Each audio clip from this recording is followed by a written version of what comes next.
Okay, here we go. Welcome back to the last class of our summer session of Interfaith Explorations. We have been focusing on film and spirituality.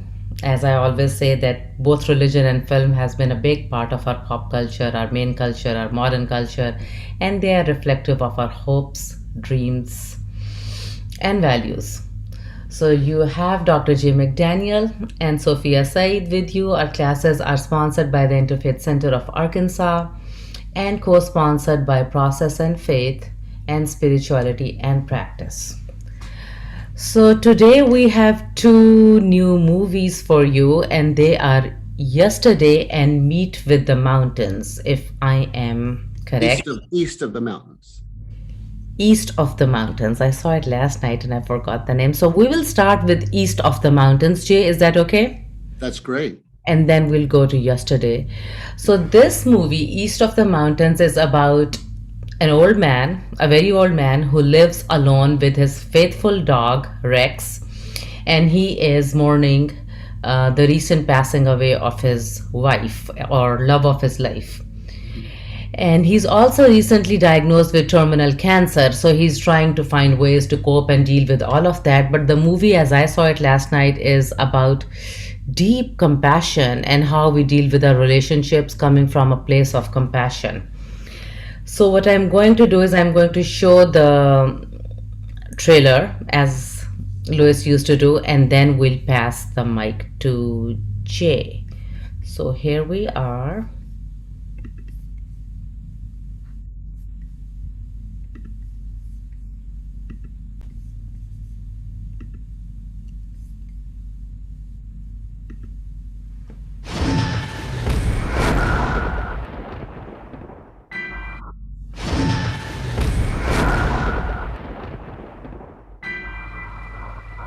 Hi, Dad, it's Renee. I'm just not feeling that great about this trip that you want to take all alone. Are you from around here? Oh, I used to be. Some snacks for later. You sure you're gonna be all right out there? I'm gonna be fine.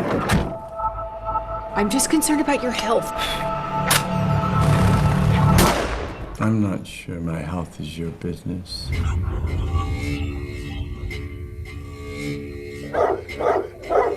Get off! Your dog was gonna rip my dog's throat out. You do these one-handed? I did.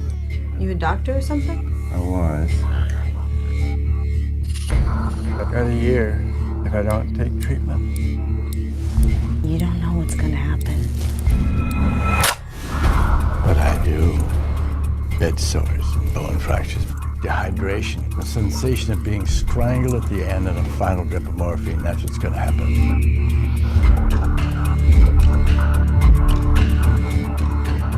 I know exactly what's gonna happen. If I let it.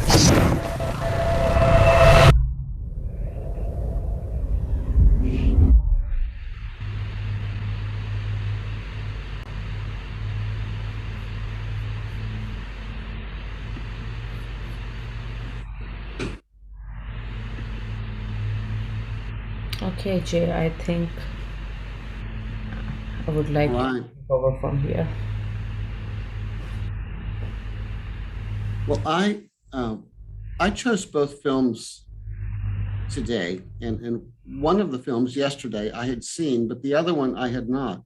East of the Mountains, and I read the review and Spirituality and Practice, and I looked at reviews in Rotten Tomatoes, and everybody seemed to rave about it. The acting, in particular, and so that's why I chose it. The focus of the Brussets, among other things, was on the theme of kindness. So that too inspired me, but I didn't watch it until about 2 nights ago.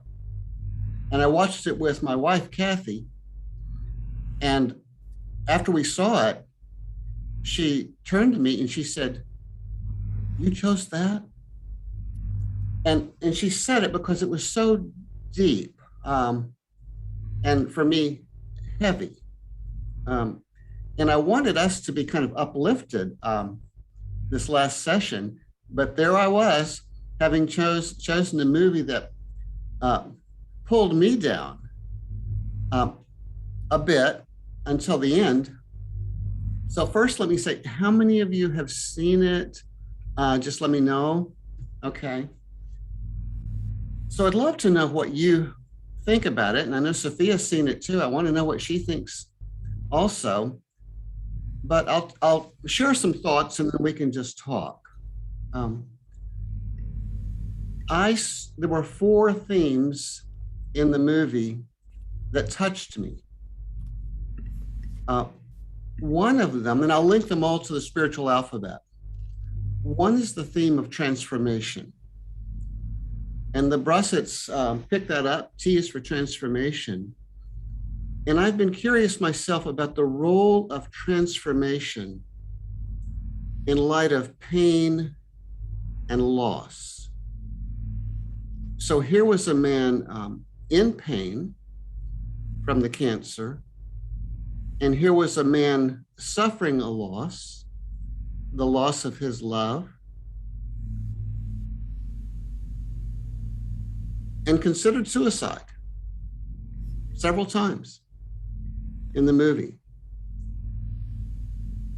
but received kindness really from strangers, with the exception of his daughter. And that kind of lifted him into a kind of transformation where he ends up at the end, forgive me for spoiling this, but he ends up smiling. And he ends up singing with his daughter. And it's really beautiful. And yet that smiling and that singing does not eradicate the cancer, it's terminal, or the sense of loss. It's there. So the theme that I began to think of was transformation amid pain and loss that doesn't eradicate the pain and loss, but something comes of it, something good, even though the pain and loss is not eradicated. And I was wondering if you all could think of circumstances in your life where you've experienced pain and loss that, while not eradicated, nonetheless set the stage for some kind of transformation that you're grateful for. And you can't look back at the pain and loss and say, thank you, I'm glad, so glad. But nonetheless, it's a fact that the transformation, that the pain and loss set the stage for some kind of goodness that's good. So T is for transformation, B is for beauty. And there are many kinds of beauty: moral beauty, natural beauty, artistic beauty, soul beauty. And many of you have beautiful souls, as beautiful as landscapes around you. You probably all do. We all do. There's a certain kind of beauty called tragic beauty. And that's the kind of beauty that you feel amid poignancy. Something's very moving, very poignant. It doesn't make you happy. It has a sad dimension to it. But there's also a beauty to it. It's the beauty you experience if, for example, if you see a play, a tragedy that really touches you and it doesn't have a happy ending, but you're moved. There's something beautiful about it. It's a tragic beauty. One of the first to recognize tragic beauty was Aristotle in his comments on tragedy. Another is a philosopher that I appreciate, Alfred North Whitehead. And he talks about God as including within God's own ongoing life tragic beauty. So there are things that happen that, even from God's perspective, would have been good had it were otherwise. Even God doesn't look and say, meant to be. Perfect script. According to the plan. No, no, no. Even for God, there's a loss. There's a tragedy. But even for God, as a weaver, something can be woven of even the tragedy into a kind of beauty that doesn't hide from the tragedy, tragic beauty. Second theme. A third theme is the role of the rifle in the movie. Now, if you watch that movie, you know that the rifle actually has a very important role. It becomes symbolic. The one son got the rifle, the favorite son, so to speak, but the older son didn't get the rifle as an heirloom. And then at the end, the young son gives the rifle to the old son. That's poignant too. It raises the question for me, and I don't know what to do with this one. Can an instrument of violence, let's be honest, that's what a rifle is an instrument of violence. That's what bullets do. Can an instrument of violence become a sacred object? And that's actually the phrase that the Brussets use in their review. They say the rifle became a sacred object. I don't know, but I want to think about it. Last is kindness. Have any of you seen the play Into the Woods, the music for which was written by Stephen Sondheim? It's a beautiful play, and Sondheim is his typical genius. And one of the first songs in the play goes like this. Here are the first lines. The song is called No One Is Alone.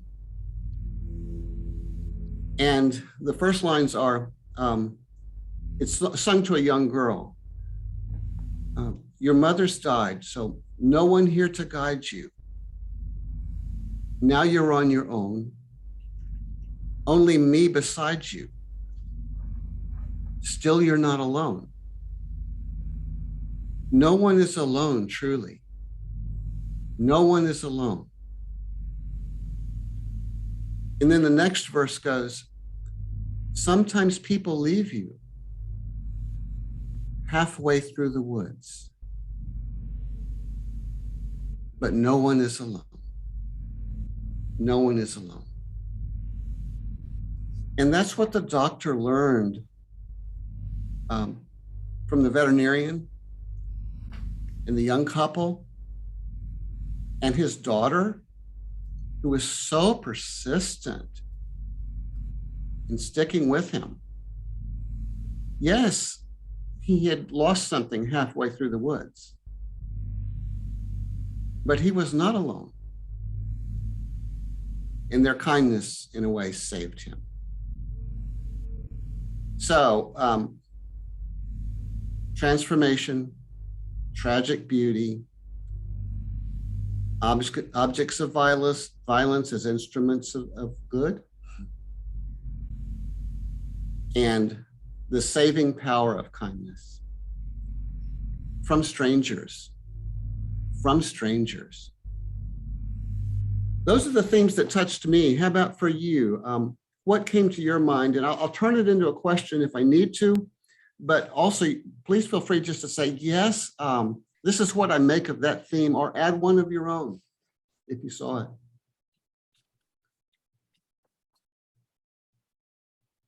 Nita. Well, I really loved this movie. It was powerful for me.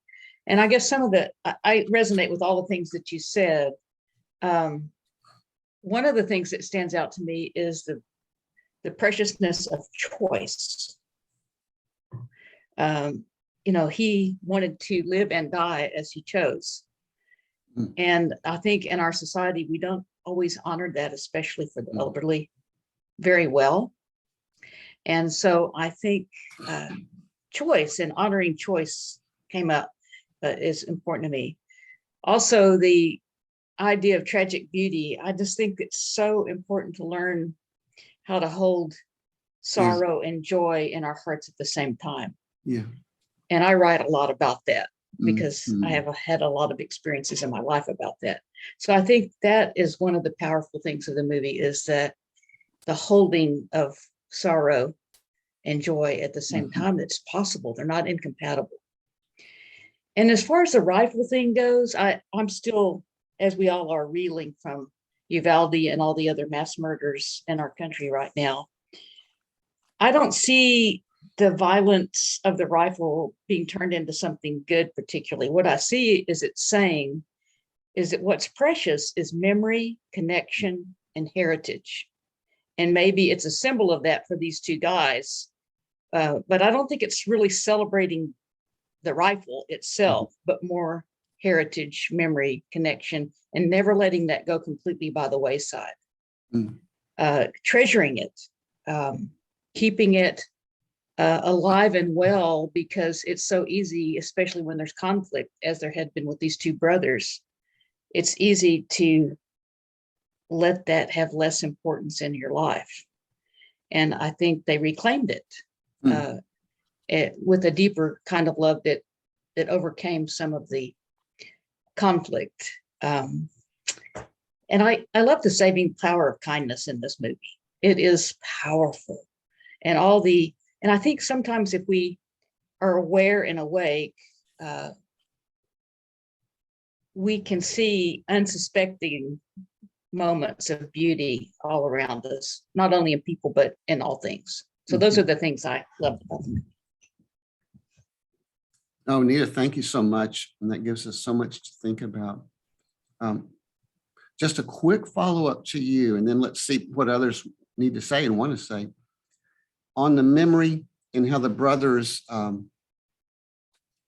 realized the importance of that memory and somehow built upon that. I think you said it better than I just said it. Can there be things that are remembered that are morally ambiguous, but nonetheless function as a part of healing memory? I want to get back to the rifle just for a moment.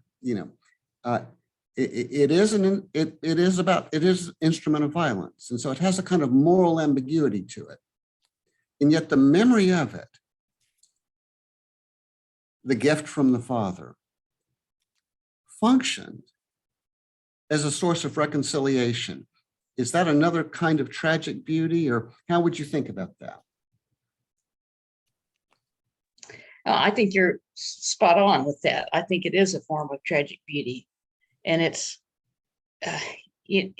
paradoxical, and so is almost all of life. I mean, when you really think, Jesus kind of had it down. He had full of paradoxes in the New Testament. All of his parables were almost full of paradoxes, and so yeah, I think you're right. I agree. I keep wanting to add letters to the alphabet, and A is for attention, but I want to add A is for ambiguity. Write the Brussets. All right. Anybody else? Just a response to the movie, building upon the themes that I addressed or Nita addressed, or add your own. Anybody else? Okay, Sally's on Sally? it. Yeah. Well, I love David Guterson. He's written several books that I've read, so I recommend those. And I lived in Eastern Washington for years. But about the rifle, the gun, I think anything, and I feel very bold in saying anything, can become a sacred object. We could talk for an hour about that. I mean, even I would extend that to a gun. It all depends on the relationship and the timing and the meaning, and anything can become a sacred object. That's all. And Jay, you're on mute, and let's add Len to the conversation. I just want to fuss at Sally for leaving us with this question that'll take an hour to resolve, if that, and then just saying, that's all. Well, Good job. Good job. Great question. Okay, Lynn. Yeah, well, kind of picking up on that, I'm not going to go for an hour by any means, but as you were saying, another one I was thinking about was awareness, and sort of awareness of the difference between seeing other as object and having a relationship of an awareness of what connects us. And I would say, especially with compassion and kindness. And the awareness is partly by us letting go of our fearfulness, or finding ways through the kindness of others that help us realize we're not disconnected, but we really are connected. And I'll stop there. But it sounds like a wonderful movie. I'd love to see it. It's powerful. It's powerful. Anybody else want to speak to the movie? Sophia, what did you think? Or Ellen, go ahead. Then Sophia. I just am kind of concentrating on the fact that they made him a cardiac surgeon. They could have made him any kind of a doctor or anyone who would stitch up anybody, but they made him a cardiac surgeon, which I think speaks to the theme of the movie with regard to compassion that you were talking about, and about how his heart had closed up and now has reopened. Anyway, I've just been really thinking about that. And the idea of a gun, now I've never actually seen a gun in person or touched a gun, but I know that hunters feel that as long as when they're hunting animals and they utilize the animal, it's not just for sport, but they eat it and they use the materials from it, that, you know, that's kind of the cycle of life. And so they did have him killing that bird and eating it as a way of saving his and the dog's life during that time when they were outside. And the fact that he thought about suicide, but actually, and set the gun up and all of that, but never actually was able to pull the trigger because of the different things that were happening around him. I thought that was symbolic for that gun of something that was not going to end his life, but something that was going to actually perpetuate his life, which looks at it in a different way. Ellen, you remember that last scene with the mean man, you know, the bad guy? Yes. Where he pulled himself to the gun, the pistol, I guess it was, and was almost asking for the men to shoot. Did you take that as a desire on his part to have his life ended? Was that suicide? Yes, I saw that. It actually reminded me of what some people do now, which is to have suicide by police, that they intentionally want to be shot and their misery. And what I felt was that he couldn't pull the trigger on himself. So he knew by saying to his brother, I'm going to do this by myself, that he knew that this guy would probably shoot him. And that's what he was looking. I can't do it myself, so I'm going to get this guy to do it. And I think the fact that he didn't do it, that he saw that he wasn't going to give him what he wanted, is the way I saw it. Is that, you know, here, take this gun and get out of my life. I never want to see you again. Which then again put the onus on him. Like, what am I going to do with my life? Because I can't even get anyone to kill me. I can't do it myself. I can't get anyone to do it. I'm going to have to follow through in some way with my own life. And I thought that was kind of a transformational time also, which was that, well, I'm not going to die by my own means. And so I'm going to have to carry on as long as I possibly can with a smile on my face, basically. Because I also noticed that at the end, that finally he smiled. The whole movie, he did it. And the other thing that happened, I guess now I'm on a roll, so I'll let somebody else talk. But the other thing that I noticed was there was so little dialogue that if I had been in a car with strangers, I would feel compelled to talk. if I was in a room where someone had just saved, or in a car and someone had just saved my life, I would be inclined to talk. But those silent pieces were so important to the film and so much taught me that you could keep your mouth closed, Ellen, and it's okay. That, you know, there are other things going on there. So now I'm going to keep my mouth closed, and that's okay. So T is for transformation, huh? Ellen, I was also very touched by the silent parts of the movie. I think they were the most powerful one. They really made a huge impact on me. And anyways, I was actually deeply touched by the love that he had for his wife. Of course, they showed it over and over again. And that showed that the man was capable of loving deeply and intensely. So one thing that, and I saw it at night, and one thing that affected me was, how do you cope with grieving for somebody whom you have loved so intensely? And that was the sad part for me in the movie. Sad and scary because we all are going to go through it one day or another. But transformation is was my biggest theme in the movie, because they clearly show that the surgeon was capable of loving deeply and intensely, but yet he closed his heart to loving just one person, his wife or his dog, nobody else. I mean, he never gave any attention to Chris, his grandson, his daughter, his brother. He just cut off all the other relationships and poured all his energy of love into that one relationship. And then when that one relationship was gone, the pain was maybe just too much to bear. So that's where the transformation comes from. And I think that's very relatable to many of us, that when I'm in pain, it's not that the pain transforms me, but I long for healing. I move towards healing, and healing comes through no other way than transformation. So it's instead of pain taking me through transformation, it's healing is asking me to transform so I can heal. And transformation means shedding off old habits, and that's what he did. He opened up his heart towards loving others, and he got rid of that habit of just focusing on love for just one person. So I thought it was a lot about healing and transforming in order to heal and come towards wholeness, accepting all parts of ourselves as they are. And that made the movie very, very powerful.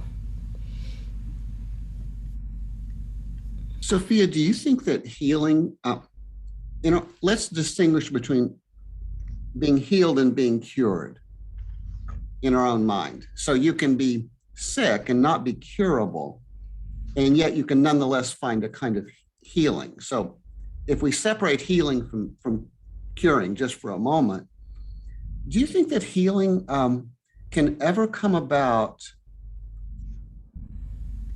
alone? Or does it need and require connections with others, in this instance, kindness? By the way, I love that veterinarian. It's a good question, and I think both. I do think that people play a very important part in others' lives, those who need them, like me. And kindness and compassion just somehow, for me in the past, have fast forwarded, or what should I say, fast forwarded the process of healing for me. But at the same time, healing can come by itself too, because there is that shadow part of ourself which always fascinates me. And I think there is a lot of healing in whenever we are ready to embrace ourselves as a whole, with all our goods and the bads and the ills. It naturally brings healing to us, to our soul and to our heart. So it depends on the situation. It can be done with people or without people, but it cannot be done without us bringing our own full self to the table. And Lynn points out, by the way, just his comment, that when healing comes about through connection, it can be through connection with nature. It's not only connection with people. And, you know, in the film, by the way, there were some beautiful scenes, landscape scenes. Was it Washington State or Oregon? I forget. Whatever. Gorgeous, gorgeous. But the healing power of nature. And one little side thing, let's see, there was another comment there. Yeah, there are two comments by Nita. Nita, you want to say a word there, please? Well, I think my comments speak for themselves, but I think sometimes to get to transformation, I have to make friends with pain, name it, acknowledge it, accept it as part of the weave of my life. And then the second was about my dad. When I would pray for him and hope for him, he would say, "Don't worry, honey, the ultimate healing is death." And I'm fine with that. I'm at peace with that. And he said that all of the love that surrounded him made the passage beautiful. Nita, I actually, what you said really resonates with me, because I always thought, based on my own life experiences, that for healing you have to be friends with pain. It gives me, in my mind, I have the image of the seeds who are buried under the soil in cold and dark in order to grow. So I always look at it like that. In order for a seed to transform into a tree, it has to be buried in dark and cold, and it has to be lonely and go through the pain. And that's when the transformation happens. So I think that's true for many, many people, what you said. So thank you. And Sophia, I apologize for being late. I did watch the movie yesterday afternoon, and it was very good, and I really haven't processed a lot of it. It was extremely difficult for me to watch, and I just want, well, the reason it's so difficult to watch, and I know many of you know that we've had our son home under hospice care for over a year now, and we are in the last couple of weeks of his life, and it's just I really can't put it all into words, but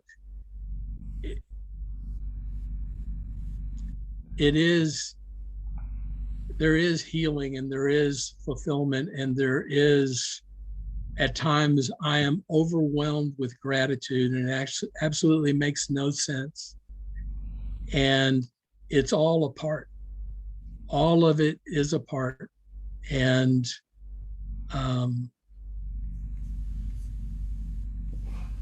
that's really all I could say.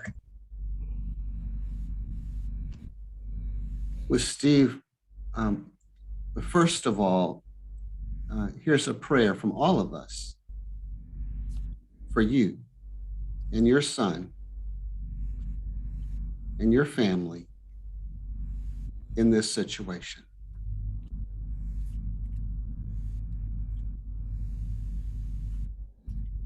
Pure and simple.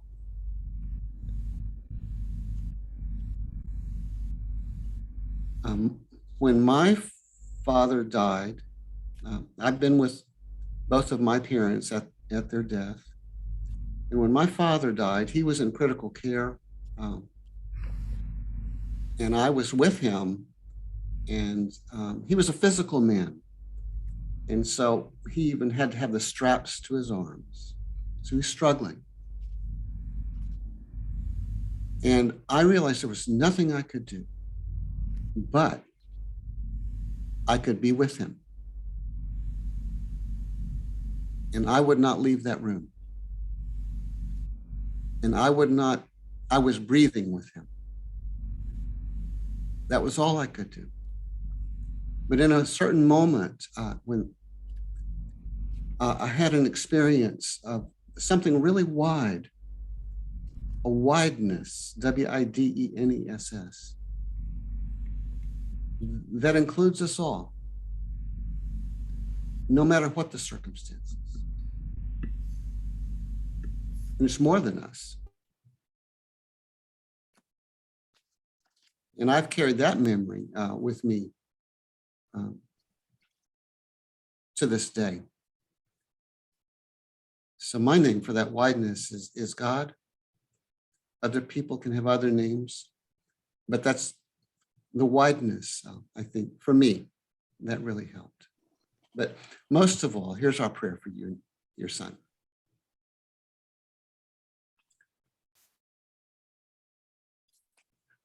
Like I was saying to Steve, you know, or to all of us, when I showed that movie to Kathy, she said, "You chose that one?" And I did, but it was so hard. It was hard for me too, Steve. Hard for me too. She said, "What was the other movie you chose?" And I said, "Well, it was Yesterday." And we'd seen that one. It was about the Beatles. And so I suggest that we take a little shift if we can. Can you all take a shift? Are we sufficiently open to creative transformation that even now we can shift from the heavy movie to the light movie? Okay, we'll go to Yesterday, Jay. So it's a playful story about friendship, love, the dynamics of music industry, and the story of this young man who endured all of that, and he discovered his own self while going through that process. So I am going to share the trailer with you all before Jay moderates the discussion. No, this is the wrong screen. Give me 1 minute.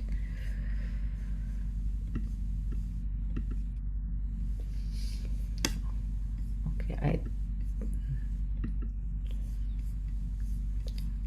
just Jay, be patient with me because I think I closed it by accident. P is for patience. Thank you for that. Okay, I found the link. And with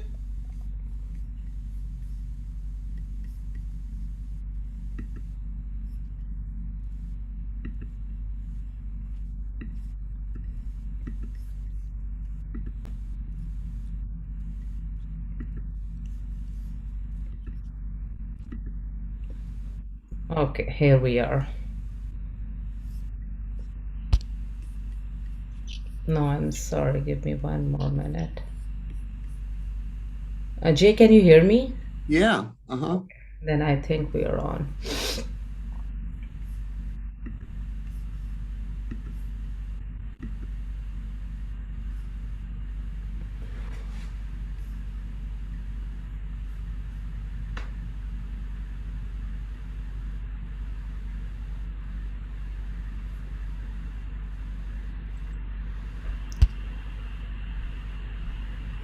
I'm going to try it one more time. We can do without it if you can't. It's okay. Yeah, if it doesn't work, then we might have to do without it, but let's try one more time.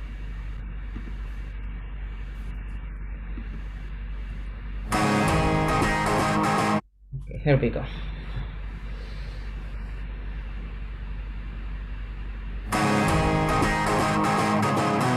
this was my last gig. If it has happened by now, it's like a miracle. Miracles happen.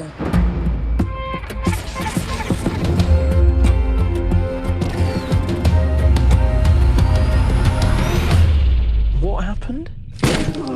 Electricity flicked off all over the world. Yesterday, Ellie bought you a present. All my troubles seem so far away. Now it looks as though they're here to stay. Oh, I believe in yesterday. When did you write that? I didn't write it. Paul McCartney wrote it. The Beatles. Who? John, Paul, George and Ringo, the Beatles. No. Stop it. Yesterday. It's one of the greatest songs ever written. Well, it's not Coldplay. It's not Fix You. Do you genuinely not know who the Beatles are? Genuinely. Then I'm in a really, really, really complicated situation. When I find myself in times of trouble, Mother Mary comes to me. Sorry, I'm just listening to Jack's new song. What's this one called? Leave it be. Let it be. Well, rock on, Jack. Oh, yeah, I'll tell you something. I wanna hold your hand. Hi, we should talk. See, we pay and you write songs, and then you make a ton of money. And then we take most of it. The one, the only, Jack Mallet! We would like you to write something right now. Something in the way she moves. No one's ever written this many great songs. How do you do it? Attracts me like no other lover. Sometimes it feels like someone else has written all the songs. Hey, Jude. I've been waiting half my life for you to wake up and love me. But I'm a school teacher and you are the world's greatest singer-songwriter. I'm not. Except for you are. It's going to be the greatest album of all time. I've got two men who claim that the songs are theirs. Let's see how this plays out, shall we?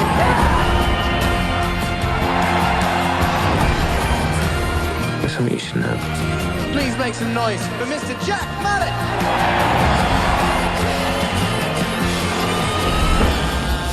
Let me just give you this advice. Song title, Hey Dude. Hey, dude, are you sure? Hey dude. It's so much better. Dude it.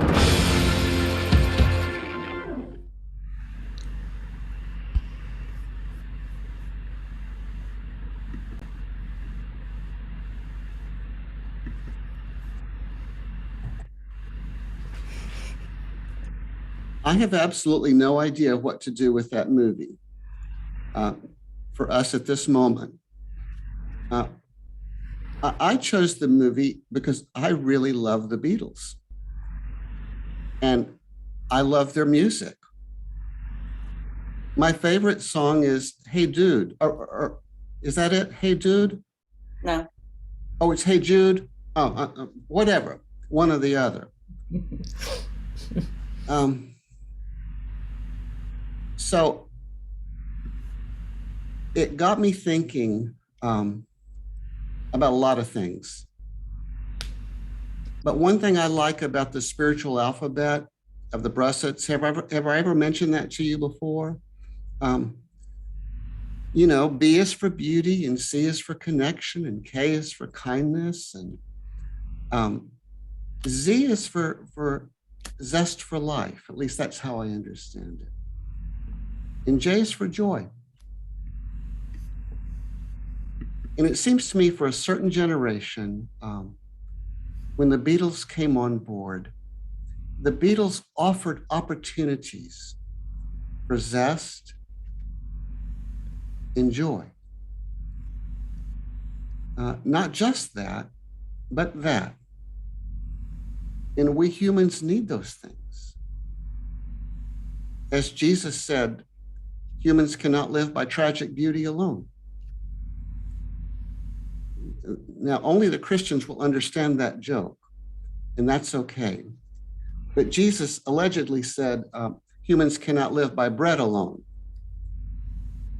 And so we do need joy. And it comes in music and other places. Another thing the movie made me wonder, and I really ask this to all of us. I don't know if you've noticed, but most of us are over 35. A few of us are over 45. One's over 90. Mr. Deloney is over 90. So this reminds me of the role that popular music plays in culture today as helping people claim and find emotions that they might not otherwise be able to claim and know. And forgive me, I've quoted it before, but John Lennon once said, "I never really felt anything until I heard Elvis." And what he meant was that Elvis's music elicited something in him that was intense, bodily, and meaningful. So I myself, when I'm with secular people and they say define spirituality, I myself say, well, it has something to do with emotional intelligence, which is getting to know the range of emotions that in one context or another can be healthy and are part of the spice of life. And popular music does that. I'm also aware of the fact, having been a college teacher for so long, that many of my own students were much more influenced by popular music than, for example, by the Bible or by Torah or by the Quran. They were getting their sense of meaning, of what life can be about, through music. And that's kind of interesting. Now, Sally mentions Imagine as another great Beatles song, a John Lennon song. Shall we sing it together?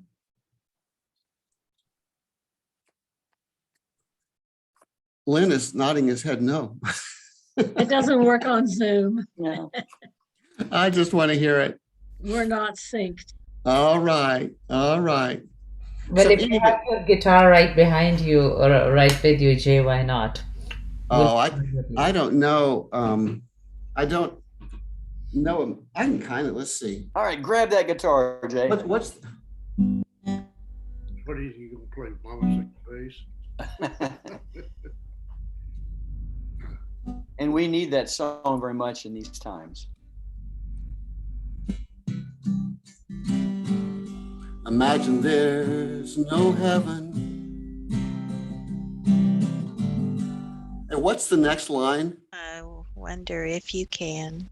I wonder if you can. Give me the next one. Nothing to live or die for. Let's look it up. Nothing to live or die for. Nothing. What is it? Nothing to live or die for. Nothing to live or die for. A brotherhood of man. Yep. A brotherhood of man. Imagine all the people.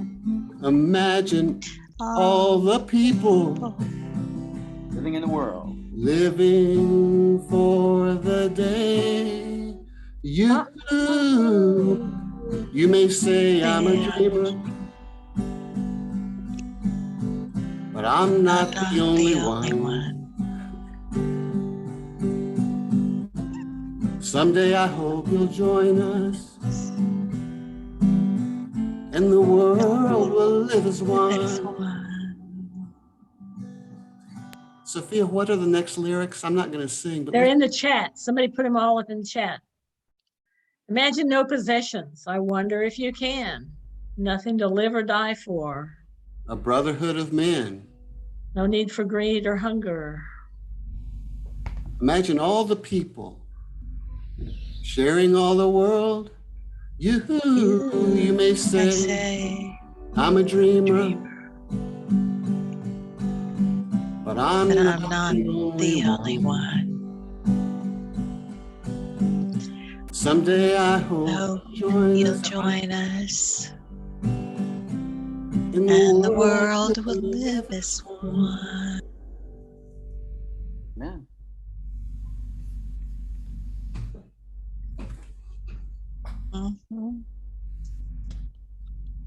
I think we're all dreaming together just now. Now, I need to admit something to you. I wrote that song. Got to make a movie about it then.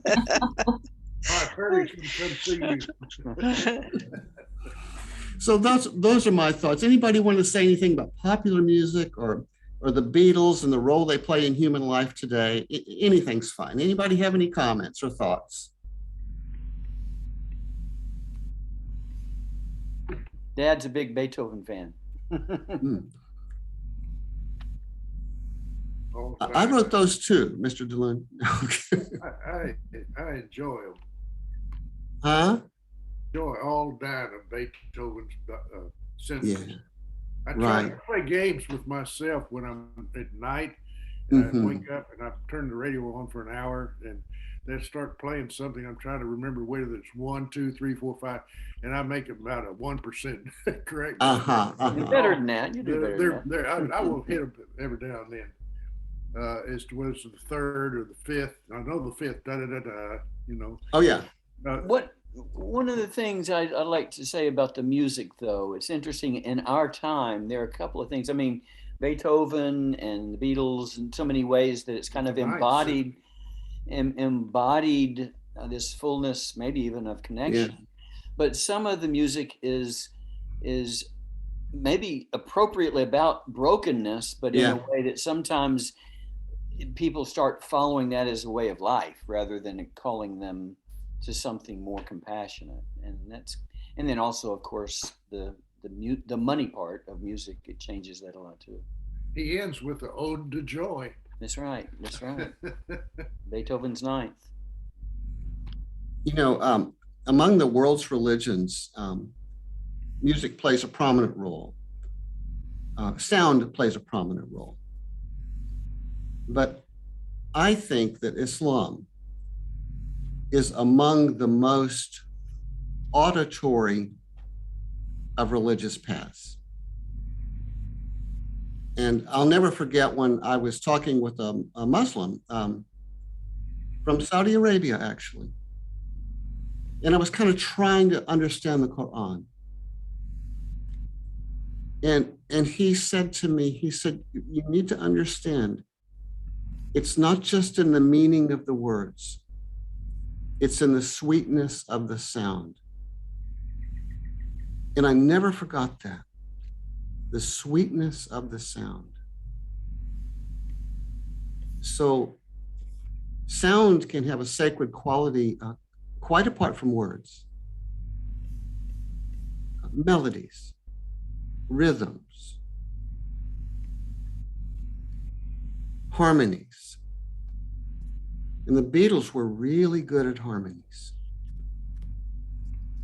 They got them from the Everly Brothers, by the way. They loved American pop music, the Everly Brothers. But harmonies, when you hear multiple voices together, blending but different, it gives you a kind of hope that people can live together amid their differences. Voices can blend without being collapsed into one another. And that image, that hope, that's the hope of Imagine. But that's actually the hope of all of us. And I think that we in our group, aren't we all yearning for some kind of wholeness? Individually, yes, but together, as a people, yes. So I think this is our last session. This is our shalom session, salam session. Peace I offer you. Thanks to everybody for such a good gathering. And Sophia, I'll let you kind of draw us, tell us where we're going, or tell us where we don't know where we're going. I wish I could tell you where we're going. Every day is a new day and every moment is a new path. I want to say one thing, which I think I heard from you a long time ago, that music is like 1,000 different languages rolled into one. I don't know who said that, but that is so true, because all the different world religions have some kind of chants or mantras or scripture, which is so beautiful to hear and listen to, and soulful, although we don't know and don't understand what does it mean. Yeah. But there is such a strong healing power in musical sounds. And music is used in hospitals to help heal a lot. So I just wanted to remind that definition of music, that it's like 1,000 different languages all rolled into one. So there's a comment by Steve, and then we'll close the our last session today. Steve, you're on mute. Okay, I just wanted to read something I wrote yesterday morning. I think it fits in here, at least it seems to me. Pictures reveal words we cannot hear. Words reveal pictures we cannot see. Music reveals words and pictures hidden within. As we allow music to sweep us away, wounds of the heart are revealed. Unchained by our gaze, they arise and are free. Pictures, music, and words, all three, penetrate deep and allow us to perceive.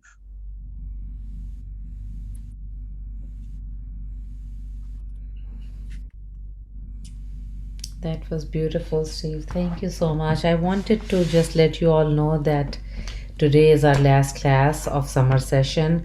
We'll be breaking off for June, July, and August. And what we decide to do in September, I'm not sure yet. So let's see as September approaches. You all are welcome to email both Jay and I with any ideas if you have for fall explorations, if we are going to have a class. I will also be sending an email to you all to see what you think about any future ideas. I thought I'll close today's class again with the book that we always heavily rely on, the book of spiritual alphabet. So Frederick and Mary Ann close this book on a poem by Thich Nhat Hanh, and the name of the poem is Good News. That's the last thing in this book, and I thought we'll use it as closing our class today.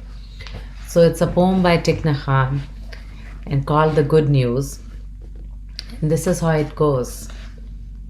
The good news they do not print. The good news we do print. We have a special edition every moment, and we need you to read it. The good news is that you are alive, and that the linden tree is still alive, standing firm in the harsh winter. And the good news is that you have wonderful eyes to touch the blue sky.